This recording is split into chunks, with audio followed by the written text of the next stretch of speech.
Hello guys, नमस्कार. Welcome back to my channel. आणि आज बघा माझ्या मिशोच्या अकाउंटवरनं ऑर्डर केलेली होती श्रीयंत्र. त्याची डेट ॲक्च्युली 29 होती, पण ती आधीच आली. आज 23 आहे, त्या तारखेलाच. तर मी आज तुम्हाला ह्याची अनबॉक्सिंग पण दाखवणार आहे आणि सोबत पूजा कशी करायची त्याची ते पण दाखवणार आहे. बघू शकतात, असं मस्त पॅकेजमध्ये आलेलं आहे. आता मी तुम्हाला फोडून दाखवत होतोय. बघा आता ॲक्च्युली माझा स्टँड आहे ना, तो कालच तुटला पडून, तर म्हणून मी आता जुगाड करून व्हिडिओ करते. बघू शकता, आता फोडतोय मी. मला काय कैची बिची जवळ भेटली नाही, म्हणून मी फटकन दाखवायचं म्हणून हातानेच फोडून टाकलं. म्हटलं जाऊ दे. तर असा हा बॉक्स आहे, त्याला बबल रॅप केलेला आहे. बघूया आता. हे एवढं मोठा बबल रॅप होतं, इथनं असा उघडतो हा. तर बघू शकता आतमध्ये श्रीयंत्र आहे, केवढं भारी आहे. पूर्ण मेटलमध्ये, ते म्हणजे पितळ्याच्या मेटलमध्ये.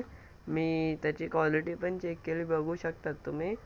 लय भारी आहे, सगळ्या जागेनी बघितलात तरी भारी आहे. मस्त कोरीव रेखीव काम आहे त्याच्यावर, आणि एकदम असे बारीक बारीक डिटेलिंग्स दाखवलेले आहेत त्याच्यावर, बघू शकतात. आता मी दाखवतो त्याची पूजा कशी करायची. सर्वात प्रथम तर आपण त्याचा अभिषेक करून घेऊया. त्याच्यासाठी मी एक प्लेट घेतली. तुमच्याकडे तामण असेल तर ते तुम्ही घेऊ शकतात, नाहीतर मग माझ्यासारखं प्लेट घ्यायची. तर त्याच्यात मी सेंटरला ठेवलेलं आहे ते. आता आपण त्याच्यावर हळद कुंकू वाहून घेऊया.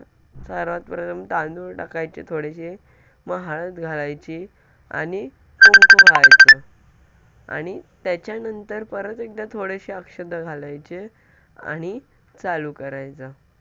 तर आता मी काय जास्त गोष्टींनी नाही करत आहे. मी फक्त दूध, दही आणि पाणी ह्याच्यानेच अभिषेक घालणार आहे. तुम्हाला पाहिजे त्या गोष्टींनी तुम्ही अभिषेक घालू शकतात. तर आता सर्वात प्रथम आपण पाणी आपल्या पळीने सोडायचं आहे त्याच्यावरती. तुम्ही कोणताही मंत्र म्हणू शकतात, तुम्हाला जो आवडेल तो. म्हणजे तुम्ही एकतर सर्व मांगल्य मांगल्य हा वाला मंत्र बोलू शकतात, नाहीतर नाही येत असेल कोणताच मंत्र, तर मग तुम्ही ओम श्रीयंत्राय नमः एवढं बोललात तरी चालेल. तर आता मी ह्याच्यावर दहीने अभिषेक केला. पाणी झाल्यानंतर दही टाकायचं त्याच्यावर, आणि त्याच्यानंतर असं दही एक एक पळीने टाकत राहायचं, आणि त्याच्यानंतर दुधाने अभिषेक करायचं. मी दाखवेल आता. हे बघा, असं दुधाने अभिषेक करायचा. पळीनेच आधी 2-3 चम्मच असे सोडायचे दुधाचे. नंतर तुम्ही हवं तर असं डायरेक्ट पेल्यानेही करू शकतात, जसं की हे बघा असं. ज्याने काय होईल, तुमचा टाइम पण वाचेल, आणि दही जिथं कोपऱ्यात कुठं अडकलं असेल ते दुधाच्या ह्याच्याने निघून पण जाईल. बघा अशा पद्धतीने. आणि त्याच्यानंतर परत स्वच्छ पाणी घालायचं आणि साफ करून घ्यायचं. पळीनेच घालायचं सर्वात प्रथम कधी पण, आणि मग तुम्ही पेल्याने नाहीतर फुलपात्राने घालू शकतात पाणी. आता बघा, माझे 3-4 चम्मच मी असे पळीनेच घातले. हे माझे 5वा चम्मच झाला. आणि आता मी लगेच असं ग्लासाने पेल्याने ओतायला घेतोय, ज्याने की कुठं राहिलं असेल काय कण, तर ते निघून जातं पाण्याच्या प्रेशरने. असं चारी बाजूला टाकून मग सेंटरला वरती टोकावर टाकायचं. हे असं पद्धतीने टाकायचं. पण खरं सांगू तर ज्यांना असं पुसून घ्यायचं, कोणता जो कपडा मिळेल तुम्हाला त्याच्याने स्वच्छ कोरडं करून घ्यायचं एकदम. अजिबात पाणी राहिलं नाही पाहिजे. पाणी राहिलं तर पितळ्यावर डाग पडतात. असं मी फर्स्ट टाइमच आहे म्हणून मी त्याला पितांबरीने घासत नाही, नंतरपासून घासायला चालू करेल. आता बघा, असं कोरडं करून घ्यायचं आहे, एकदम स्वच्छ शुभ्र असं कोरडं करून घ्यायचं आहे. त्याच्यानंतर आपण ते देवारात ठेवूया. तर दाखवतो. आता मी अशी जागा करून घेतली आहे देवारात, तर आता आपण तिथं ठेवूया. हे बघा, अशा पद्धतीने तिथं ठेवायचं. बघू शकतात तुम्ही, असं मी ठेवलेलं आहे. आता मग त्याच्यावरती आपल्याला हळद आणि कुंकू व्हायचं आहे. ह्यावेळेस हळदीचं आणि कुंकवाचं प्रमाण जरा जास्तच ठेवायचं, कारण की श्रीयंत्राला हळद आणि कुंकू खूप प्रिय आहे. ॲक्च्युअली तर प्रिय फक्त कुंकू आहे.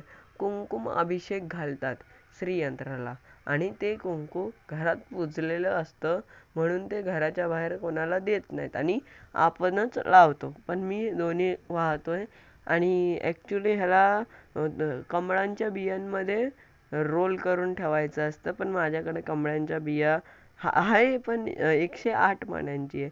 मी ती पण बारकी ऑर्डर केली आहे, पण ती येईलच. बघू शकतात असंच मस्तपैकी तुम्ही हळद कुंकू अक्षदा वाहून ठेवून घ्यायचं आहे देवाऱ्यात.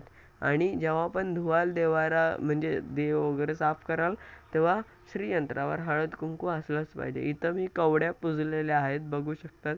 कवड्यात माझ्या देवाऱ्यात सगळं काही आहे आणि वरती माझ्या देवीचा फोटो लावलेला आहे. तर बघू शकतात. परत एकदा काय असेल तर तुम्ही मला कमेंटमध्ये विचारू शकतात. आणि आणि चला बाय गाईज, आजचा ब्लॉग इथपर्यंतच. आणि एक खुशखबर आहे की मी नंतरपासनं म्हणजे ह्या व्हिडिओ नंतरपासनं असे डेली लाईफचे व्लॉग्स पण टाकणार आहे, तर त्यांना पण तुम्ही असंच प्रतिसाद द्या आणि लाईक करा, शेअर करा, सबस्क्राईब करा. आणि एक महत्त्वपूर्ण सूचना, खरं श्रीयंत्र त्यांनीच घरात आणावं ज्याला खरे मंत्रोच्चार आणि मंत्रपठण करता येतात. धन्यवाद.